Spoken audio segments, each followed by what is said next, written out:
بسم اللہ الرحمن الرحیم۔ السلام علیکم، آپ دیکھ رہے ہیں الف نیوز اور میں ہوں آپ کے ساتھ ماجد علی۔ شامل کرتے ہیں آج کی online headlines. Hindustan کے وزیر اعظم نریندر مودی نے چابہار بندرگاہ پروجیکٹ کے بارے میں ایران اور ہندوستان کے درمیان ہونے والے معاہدے کا دفاع کرتے ہوئے امریکی اعتراضات کو مسترد کر دیا۔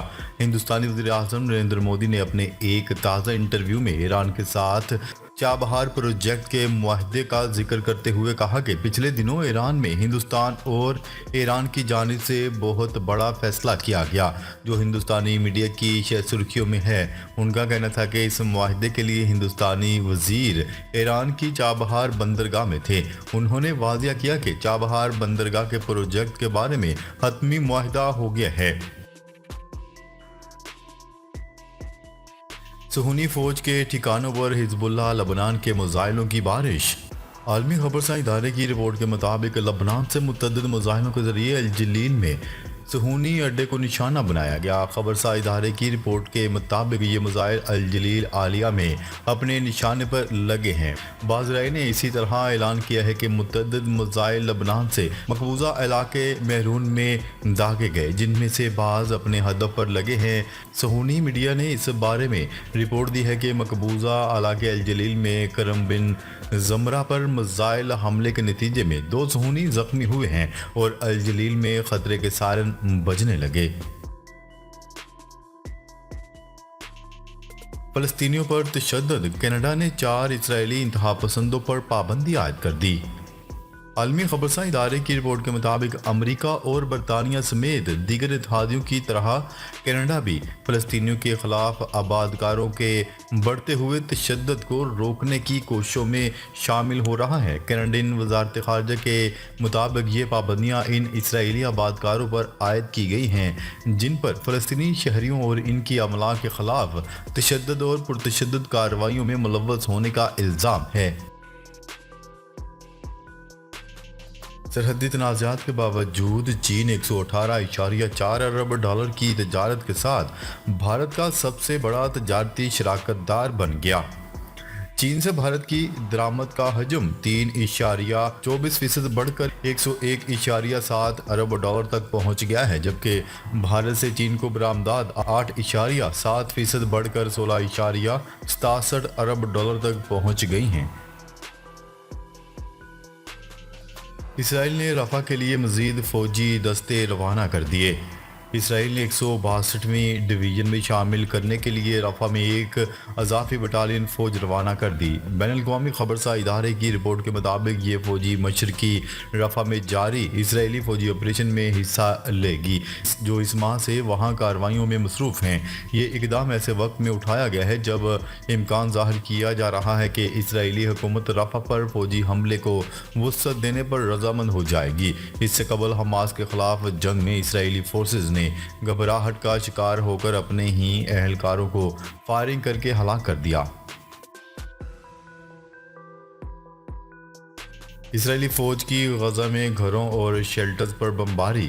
عرب میڈیا کی رپورٹ کے مطابق غزہ کے نصیرت کیمپ پر اسکولوں پر بھی بمباری کی گئی جس میں 4 فلسطینی شہید ہو گئے۔ غزہ کے اسکول میں بے گھر فلسطینیوں نے پناہ لے رکھی تھی۔ رپورٹ کے مطابق 7 اکتوبر سے جاری اسرائیلی حملوں میں شہید فلسطینیوں کی تعداد 35,000 سے تجاوز کر گئی ہے۔ آسٹریلیا اور امریکہ نے پانی کے اندر چلنے والے ڈرون متعارف کروا دیے۔ غیر ملکی میڈیا کی رپورٹس کے مطابق ان ڈرونز کو مستقبل میں جنگی آلات یا ہتھیاروں کے طور پر استعمال کیا جا سکتا ہے۔ یہ ڈرون سمندر میں پانی کے نیچے کئی کام انجام دے سکتے ہیں۔ غیر ملکی میڈیا کی رپورٹ کے مطابق فضائی جنگ میں کئی ممالک ڈرونز کا استعمال کر چکے ہیں اور یہ سلسلہ اب بھی جاری ہے، تاہم اب سمندر کے نیچے ڈرون کا استعمال حیران کن تصور کیا جا رہا ہے۔ اسپین نے بھارت سے دھماکہ خیز مواد اسرائیل لے جانے والے بحری جہاز کو لنگر انداز ہونے سے روک دیا۔ غیر ملکی میڈیا کی رپورٹس کے مطابق اسپین نے بھارت سے 27 ٹن دھماکہ خیز مواد لے کر اسرائیل جانے والے بحری جہاز کو اپنی بندرگاہ پر لنگر انداز ہونے کی اجازت دینے سے انکار کر دیا۔ ہسپانوی وزیر ٹرانسپورٹ کا کہنا ہے کہ ڈنمارک کے جھنڈے والا جہاز 27 ٹن دھماکہ خیز مواد بھارت کے چنئی سے اسرائیل کی بندرگاہ حیفا لے جایا جا رہا تھا۔ ہسپانوی وزیر خارجہ کے مطابق اسپین اسرائیل کے لیے ہتھیاروں سے لدے بحری جہاز کو اپنی بندرگاہوں پر بلانے کی اجازت نہیں دے گا۔ 2 ریاستی حل تک فلسطین میں اقوام متحدہ کی امن فوج تعینات کی جائے گی۔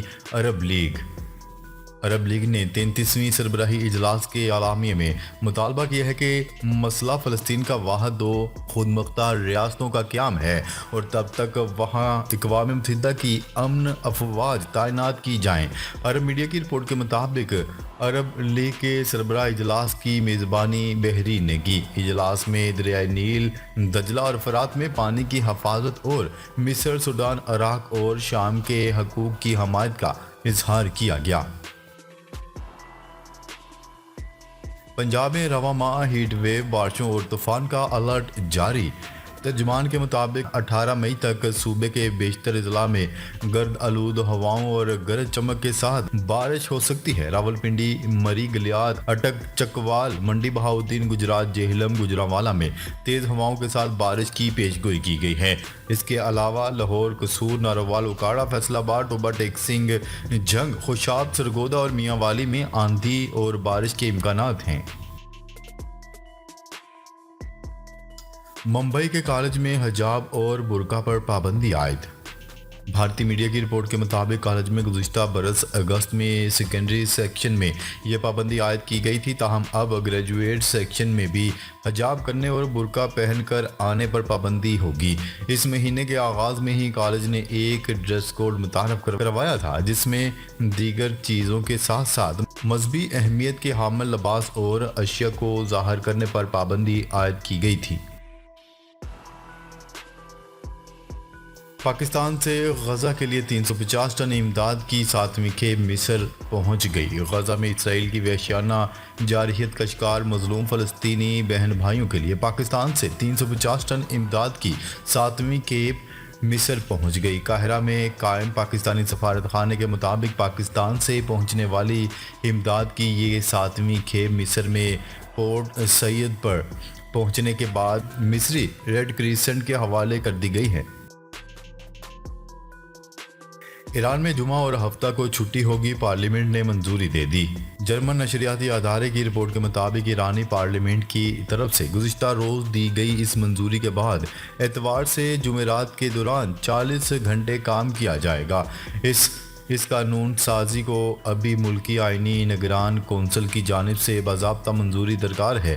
ایران میں اس وقت ہفتے میں کام کے لیے 44 گھنٹے مختص ہیں، جبکہ جمعرات کو نصف یوم اور جمعے کو مکمل تعطیل ہوتی ہے۔ طورخم بارڈر پیدل آمد و رفت کے لیے 3 دن تک بند۔ طورخم بارڈر 17 سے 19 مئی تک بند رہے گا۔ طورخم بارڈر پیدل آمد و رفت کے لیے 3 دن تک بند رہے گا، جبکہ بارڈر ایکسپورٹ امپورٹ مال بردار گاڑیوں کے لیے کھلا رہے گا۔ حکام کا کہنا ہے کہ FIA امیگریشن حکام اپنا سسٹم نئے دفاتر میں منتقل کر رہے ہیں، اس لیے بارڈر کو بند رکھا گیا ہے۔ پیر کے روز سے پاک افغان بارڈر مکمل طور پر کھل جائے گا۔ IMF کا پاکستان سے اخراجات میں کمی کا مطالبہ۔ عالمی مالیاتی فنڈ نے پاکستان کے ذمے قرضوں پر بھاری سود کی ادائیگی کو معیشت پر بوجھ قرار دیتے ہوئے کہا ہے کہ پاکستان پر قرضوں میں کمی کا انحصار پالیسیوں کے تسلسل پر ہوگا۔ اگلے مالی سال قرض پر سود 9,787 ارب روپے تک جانے کا خدشہ ہے۔ اسلام آباد میں IMF اور پاکستان کے درمیان نئے بیل آؤٹ پیکج پر مذاکرات جاری ہیں۔ دبئی لیگز نیب کا متحدہ عرب امارات سے تفصیلات لینے کا فیصلہ۔ نیب نے ان تمام ملزمان کے خلاف متحدہ عرب امارات کی حکومت سے تفصیلات لینے کا فیصلہ کر لیا جن کے نام دبئی لیگز میں آئے ہیں۔